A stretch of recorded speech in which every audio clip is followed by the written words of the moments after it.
Čaute, vítajte pri ďalšom videu. Dneska si povieme niečo o servisných nákladoch na takéto auto. Jedná sa o Porsche Cayenne 3. generácie, je to verzia Turbo. A poviem vám nejaké také zaujímavosti, že čo to obnáša a aké sú rozdiely napríklad oproti takej nejakej bežnej verzii. Takže keď vás zaujímajú nejaké také ceny, tak ostaňte s nami.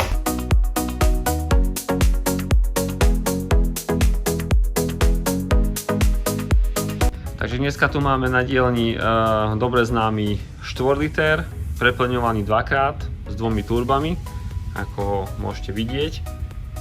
Motorový priestor je celkom slušne naprataný, ale čo si povieme ako prvé, tak je toto. Tanieriky. Takže toto, čo tu vidíme na obrázku, to je 10-piestiková sústava Akebono s špeciálnym kotúčom PSCB. Je to špeciálna povrchová úprava, ktorú vyvinulo Porsche. Rozoznáte to podľa takej úplne ako zrkadlo, povrch to má a všetky tieto verzie majú biele strmene. Tento kotúč, ako vidíte, sa dá kúpiť iba ako originál diel a stojí 2500 eur za tento predný a sada predných segmentov stojí okolo 620. Čo sa týka zadných kotúčov, tiež majú tú istú úpravu. Zadný kotúč vychádza okolo 2000 za kus s daňou a segmenty ku tomu stoja nejakých 520 sada. Takže je to celkom slušný balík. Takže preto si treba rozmyslieť pri kúpe takého auta, respektíve zohľadniť kúpnu cenu, že či ste ochotní potom pri brzdnom servise, ktorý zvykne byť tak okolo 100 000 km už na kompletku, kotúč vpredu vzadu, dať takých 10-11 000 eur. Aj s montážou, so snímačmi, so segmentami, so všetkým. Fading neprejavuje sa až v takej miere, hoci sú vlastne klasické oceľové kotúče. Stoja vlastne o porovnanie menej ako tie keramické, ale aj tak je tá cena dosť podľa mňa brutálna. Bielý strmeň, pozor na to. Mení sa tu olej, filtre, takže je tu vzduchový filter, olejový, ten je tu. Kvôli tomu treba aj tak mnoho vecí tuto rozobrať. Takže my to už tu máme vlastne teraz pripravené na ten ďalší servis a to sú sviečky. Sú na úplne super mieste. Táto strana je moja obľúbená, hej, to je úplne že super vymyslené. Tu musíte zobrať dole túto výstuhu a vlastne to sú šrouby, čo držia túto celú lištu káblovú, takže vlastne táto káblovačka celá sa musí zobrať dole a keďže ona je akože dosť pevná a idú cez to krížom, krážom, kadejaké hadice, tak strašne veľa konektorov treba zobrať dole aj na jednej a druhej strane. A vlastne tým je to také pracné, no. Keď mám niečo povedať ku tej cene, no tuto napríklad na tejto strane to už začíname pripravovať. Konektory sú už niektoré odpojené, ale lišta ešte na mieste. Treba zobrať dole aj tieto hadičky na odvetranie, tie sú také dosť lámavé, na to treba dávať pozor. Treba s tým opatrenie aj s tým káblovým zväzkom.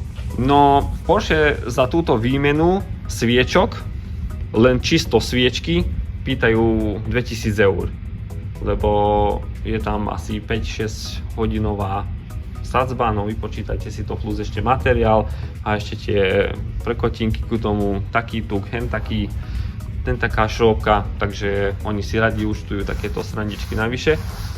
My to vieme urobiť za menej ako polovicu s originálnymi sviečkami. Klienti mnohokrát sa ma pýtajú, že ale čo bude so servisnou históriou, lebo pre nich je to dosť dôležité pri nasledujúcom predaji a tak, no tak vám ukážem teraz niečo.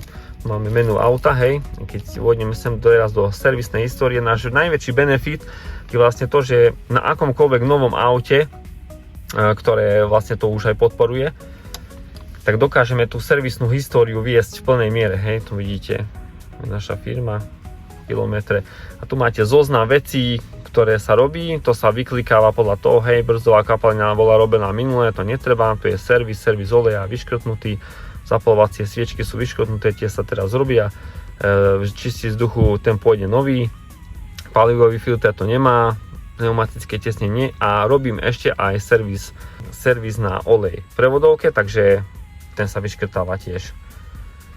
Takže vlastne takto to je pekne, krásne zapísané a stále keď vlastne to auto chodí na tieto servisy ku nám, tak je to všetko takto zapísané. Hej. Keď si klikneme napríklad na posledný servis, čo bol v Porsche centre v Budapešti, tak takisto tu majú vyklikané, hej, takto veci. A ešte plus, máme možnosť zapisovať servisy aj online, vyzerá to asi nejako takto, hej. Hoci kde na svete, cez ktoréhokoľvek autorizovaného partnera alebo niekoho, kto má tieto prihlasovacie údaje do digitálnej servisnej histórie, sa dá preveriť tento servis. Takže napríklad toto auto nie je toto, hej, čo som túto teraz akurát otvoril, ale tu sú naše záznamy, kde takto zapisujeme, hej, postupne, že čo sa všetko robilo na aute. Tu máme napríklad servisná prehliadka, interim servis, air filter, cabin filter a ešte tam zvykneme písať aj nejaké poruchy, hej, tam sme menili termostat a tieto veci, takže nejako takto to funguje. Porsche to majú zapísané asi nejako podobne, napríklad toto auto má celkom rozsiahlu tú servisnú históriu, hej, napríklad tu vidíme nejaké servisy ešte z Bratislavy a tuto napríklad je Porsche Bratislava, hej. Tak tu majú servisnú prihliadku, zákazník reklamuje, zadné krídlo ostalo vysunuté, hej, takže aj oni tam zadávajú nejaké takéto, zanechávajú takéto správy. Pri vozidlách robíme kompletné vyčítanie chýb, hej, máme originálne diagnostiky PV3, aj PV4, najnovšie typy, od 23 vyššie ročníka, lebo je tam ochrana komponentov, takže bez toho by sme sa nevedeli už pripojiť. Týka nejakých cenových relácií za takýto servis, tak u nás takáto kompletka, keď sa bavíme vlastne o výmene oleja, výmene olejového filtra, výmene vzduchového filtra, diagnostiky základnej a zapísanie tejto servisnej histórie, tak s týmito Mahle filtrami to vychádzame okolo nejakých možno 380 eur s daňou.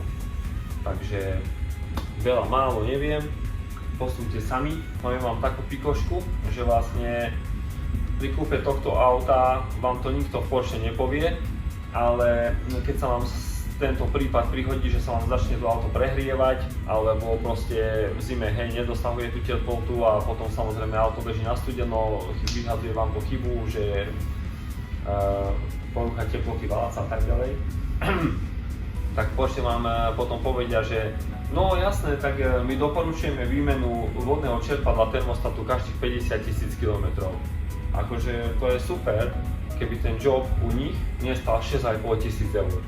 Hej, z DPH, takže oni akože úplne to super vedia toto všetko spraviť.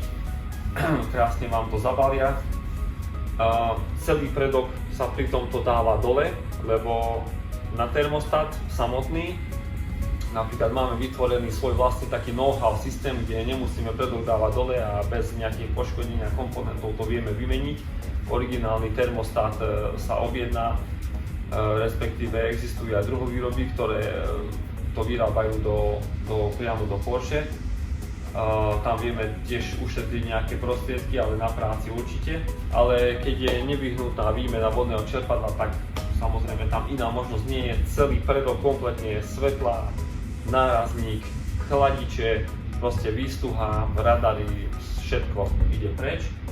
Tam sú hodiny a hodiny práce, tak preto vlastne oni si zapýtajú za to takúto nehoráznú sumu, ale samozrejme vám to nepovedia a my napríklad nemeníme stále vodné čerpadlo, keď nie je zapotreby, lebo oni väčšinou majú taký problém, že tečú, ale keď netečie, tak zákazníka ešte necháme v tom, že ešte niekto vydrží a tak, hej. Originálny termostat sa dá kúpiť okolo 300 stojí a vodné čerpadlo sa pohybuje okolo 600 eur, 650 s daňou, takže to sú ceny za materiál, samozrejme treba tam pripočítať aj rôzne tiesnivka a pásky a tak ďalej, čo treba pri rozoberaní predku. ale ako som už spomenul, máme na to svoj vlastný systém, takže keď vlastne sa vozidlo len prehrieva alebo nedosahuje teplotu a vypisuje to rôzne chyby ohľadom teplot, tak máme na to riešenie a vieme to spraviť ako celkom aj rýchlo, aj nie tak bolestne. Dúfam, že sa vám naša časť páčila. Ak máte nejaké otázky, tak mi kľudne píšte alebo navštívte našu stránku STC Autocentrum na Facebooku a tam dávame rôzne takéto zaujímavosti z oprav. Je tam viacero obrázkov s popismi, tak keď vás to zaujíma, tak môžete kliknúť a dajte nejaký like. Ďakujeme za pozornosť, majte sa pekne.